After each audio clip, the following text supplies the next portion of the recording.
All right, listen up, y'all. Now, I was reluctant to tell y'all the story because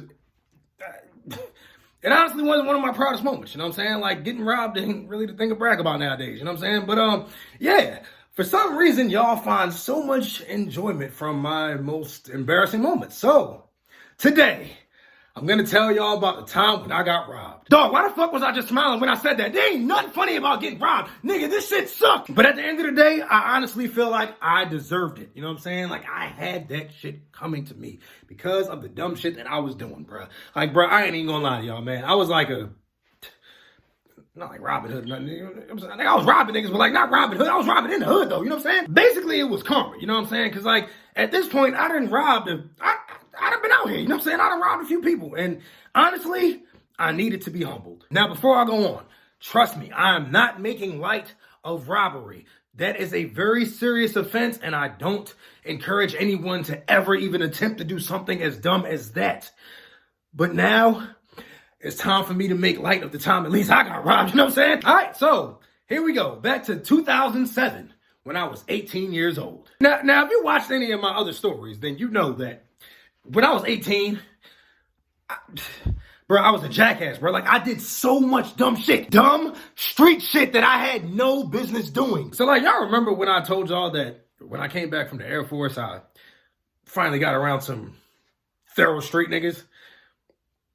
Yeah, that wasn't my first time. Yeah, so there's a few people that I was hanging around when I was 18 that I don't choose to speak on because some have deceased and some are still around. And yeah, it just wasn't the best crowd for me. You know what I'm saying? All right, so look, I'm 18, right? And I'm hanging around this guy, for a story's sake, we're going to call him Rodney. Now, Rodney, he's been on the streets. You know what I'm saying? Like, at this point in time, he is very, very well known in the streets. You know what I'm saying? Now, at this point in time, I'd say I've known Rodney about a good 5 years. But the Rodney that I knew was a basketball player. You know what I'm saying? Like, he would come around, play basketball, and he'd be joking on niggas just like me, just going on niggas, and me and him became cool. But for some reason, the only time we decided to hang with each other was when I was 18. And on a mission to go to jail, nigga, I was doing so much dumb shit at 18. Bruh, any and everything anybody wanted to do, I was with it. I didn't care what it was, bruh. Now, Rodney, he knew that. You know what I'm saying? And I can honestly say he didn't take advantage of it, but he put me around more people that were willing to do more and more dumb shit. And that's how I got introduced to his cousin. Y'all see how my whole mood just changed when I mentioned this nigga's cousin? Yeah, y'all can tell, like, I hate this nigga, bro. I honestly can say I hate this man, bro. Like, it's not that many people in this world that I hate, but this is definitely one of them. Dog, I hate this nigga more than I hate Aka Inu for killing Ace. Nigga, fuck this nigga, bro. Like, dog, if I could, I swear to God, if I had a devil fruit, nigga. Bro, I hate this nigga more than I hate Obito for starting a whole ninja war over some pussy that he didn't even get. Yeah, so hopefully that expressed my hatred enough, but yeah, I'm gonna go ahead and shorten it up so we can get back to the story now. So Rodney introduces me to his cousin, Jarvis.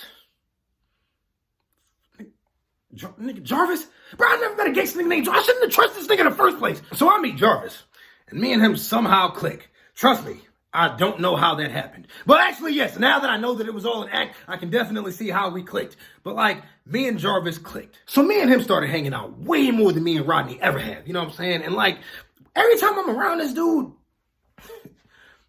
he always want to rob somebody. You know what I'm saying? I'm like, yo, bro, how many licks gonna take for you to get to the center of a jail cell, nigga? You know what I'm saying? Bro, this man was robbing so many people, I was hoping he was gonna get caught. Now, never did I once even think, the thought never even crossed my mind, that out of all of these people this man is robbing, one day, it's gonna be me. So now with all of the context out of the way, now it's time to tell y'all about when I actually got robbed. So, me and Jarvis, hanging out one night, not robbing people for once. Well, I wasn't, you know what I'm saying, at least, because little did I know this nigga was gonna rob me. So we're trying to figure out what to do for the night, right? So he says, why don't we just go over to P's crib? Now, P is one of Jarvis's friends. Now, P has not known me that long, but from what I can gauge, at least at this point, he fucks with me. So we go over to P's crib, and another one of Jarvis's friends is over there. His name is Ryder. Ryder. Just in case I didn't say that clear enough, like a fucking rider of dicks. Like, fuck that nigga too, bro. I hate that nigga too, bro. This nigga Ryder, he done been around too, like every single day, just with me and Jarvis. But like, I hated this nigga because of his attitude. Like, bro, this nigga was acting like he was untouchable. And I'm like, bro, like, yes, you are untouchable to bitches, because bitches don't even fuck with you, you ugly, fat, bitch ass nigga. I swear I'm trying, y'all. Now on this one particular night, this night, the first and only night, this nigga finally had a bitch with him. And I don't even know if she was really a bitch. She probably had a dick, nigga. Nah, let me stop hating on this man. You know what I'm saying? Like, I ain't gonna lie, bro. She was decent. And she was thinking in the motherfucker. So like, I gave the nigga props. But like, I still hate that nigga, bro. So anyways, look, me and Jarvis go over there. Ryder, P, and Ryder's girl are over there. Now, out of all of the people that are there, there are only two people who own cars. Me and Ryder's girl. So we over there doing the regular shit niggas do. Get drunk and high and play cards. But, you know what I'm saying? Like, I was the only nigga that brought Pokemon cards there. You know what I'm saying? Like, niggas keep wanting to play spades. Like, I don't play that shit. So we're doing all of the regular nigga shit, and time passes by, and around this time, it's about 2 in the morning. So it's 2 in the morning.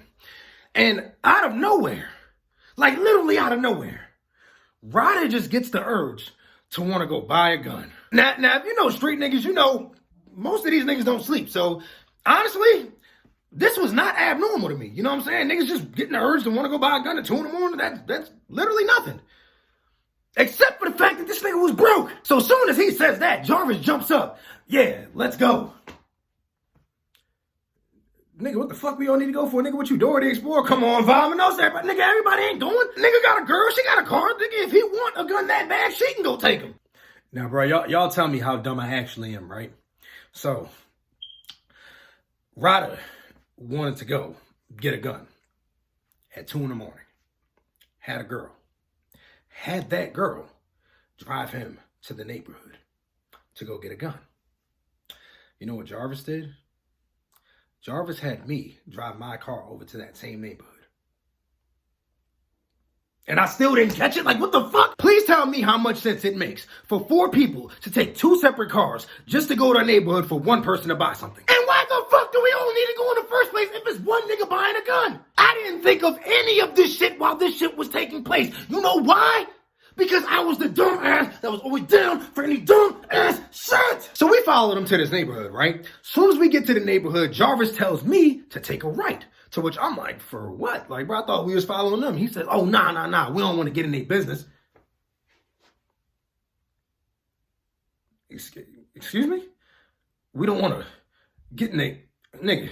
So you mean to tell me we was in a business at the house that was 13 fucking miles away from here? Why the fuck would you follow somebody if you're not trying to be in a business? Bruh, none of this shit was clicking to me. Nigga, you are being set up. So anyways, we go through this neighborhood and we find this park to park at, right? Yeah, the spot that Jarvis told me to park at. I park the car.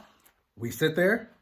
Jarvis sparks up a cigarette. Now, something you need to know about Jarvis and his cigarettes, this man will never, I'm talking about I have never once ever in my life seen him give a cigarette to anybody. And anytime he even sees someone smoking, he will always ask you for a cigarette before he ever pulls out one of his own. Now, by the time me and Jarvis got over there to this parking spot, this was around 3:30 in the morning. I tell Jarvis, yeah, like, I don't know what we're doing, but I'm finna go to the store. He insists on me staying there. Man, I was gonna say first red flag, but I don't even know how many red flags have been thrown at this point that my dumb ass didn't want to see. Bro! Why the fuck do we need to sit in one specific parking spot at 3:30 in the morning in some random ass neighborhood while one nigga goes to buy a gun? So while we're sitting there, we chilling. I'm looking at my phone. He's looking at his.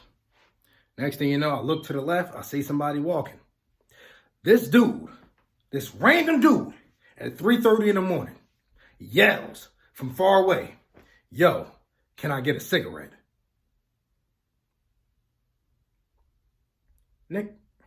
Now look, I've never in my life smoked cigarettes. So like, I don't know how strong your urge may be, but you mean to tell me that y'all have a strong enough urge to go walk outside at 3:30 in the morning to try to find a random motherfucker to bum a cigarette off of? And to my...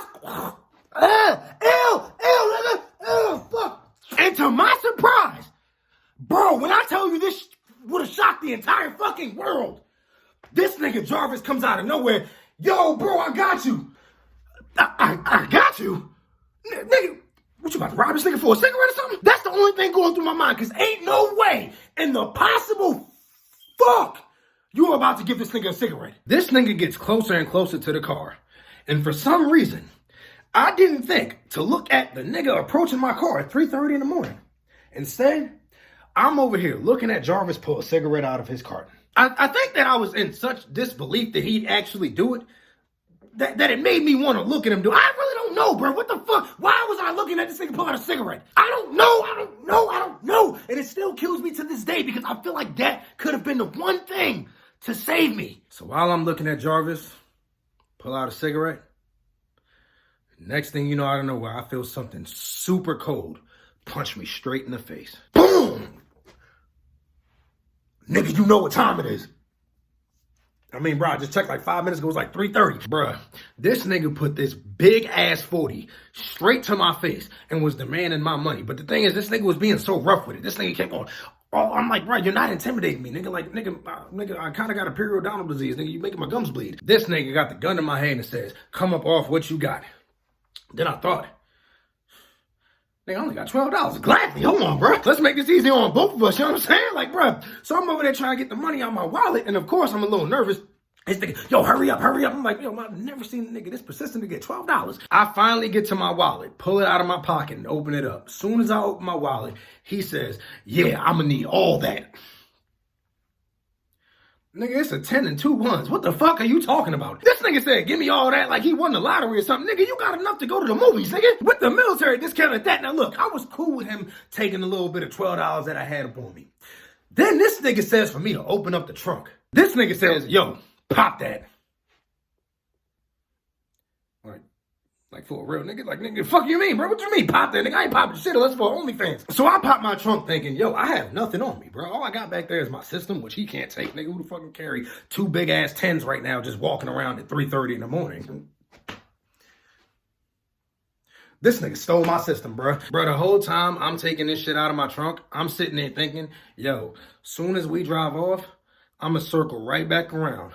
See a nigga walking with 2 big ass speakers and ram the shit out this nigga. So I take out the system, get back in the car and think, yo, this nigga has to be done. Nope. Well, Daquan, you robbed plenty of people. What do you always gotta do? You gotta clean the scene, right? Then he took our fucking phones. Bro, I was so hurt when this man took my phone because I just got the T-Mobile Sidekick ID and just customized that shit the exact way I wanted with the red edges. So, woo, you know what I'm saying? The crazy part about like this whole getting robbed thing is that honestly, none of it fucked with me. The only part that really got to me is when he was done. And then he said, fuck out of here. Because I'm sitting there thinking like, yo, nigga, who the fuck you talking to? Like, I don't know why that's the dumb shit that triggers in a nigga's mind. It's like everything else comes with a robbery. So I'm cool with that. But like, bro, you ain't going to straight up disrespect me trying to tell me what to do. Even though you literally just told me everything to do. But like, you ain't going to tell me that now while I'm leaving, nigga. So I speed off, right?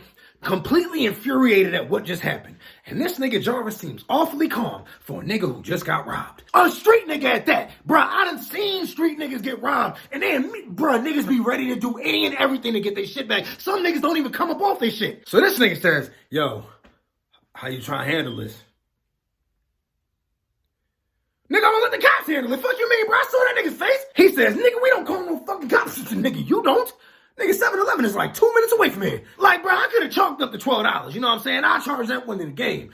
But, bro, not my 10s and my Sidekick ID. So then he says, nah, bro, don't get them people involved. I got it. I'm going to get our shit back. I was like, all right, well, you know what? Fuck it. If you say you're going to get it, I believe you. Bruh, the next day, this nigga comes by my house with my phone saying that this man must have dropped him.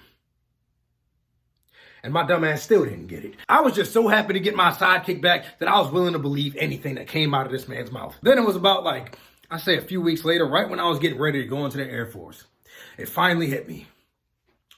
That nigga set you up. Now, just to provide some more context to show y'all the reason why I really got, set up.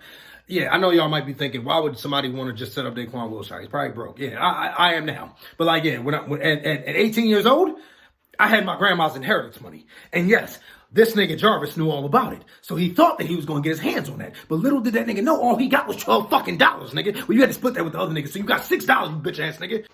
So yeah, that about sums it up for my whole story about when I got robbed. Man, thank y'all for watching my videos, bro. When I tell y'all have been keeping me afloat. I mean, you know what I'm saying? YouTube been demonetizing my shit, but like, y'all still been helping the nigga at least stay relevant. You know what I'm saying? My pocket's a little empty. You know what I'm saying? You feel me? Because that ad revenue ain't adding up no more. You know what I'm saying? But look, thank y'all for watching my stuff. Thank y'all for liking. Thank y'all for commenting. Every single thing that y'all do for me. Thank you, man. I love my community. I swear, like I told y'all, I have the absolute best community on YouTube. Not even just on YouTube, bro. On every single fucking platform, bro, besides Twitter.